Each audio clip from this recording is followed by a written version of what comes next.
నార్త్లో నువ్వు ముస్లిం పేరుంటే కథం షాప్ బంద్ చేయి, బలవంతంగా జై శ్రీరామను లేకపోతే కొడతాం, ట్రైన్లో నుంచి నెట్టేసినటువంటి దాఖలాలు, తప్పుడు చరిత్రను చెప్పడము.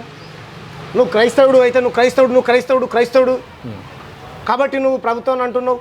బీజేపీని అంటే ఏదో హిందువుని అన్నాడు, అది పక్తు వేస్ట్ రాజకీయ పార్టీ బీజేపీ అనేది. హిందువులు వేరు, బీజేపీ వేరు, అంతేనా?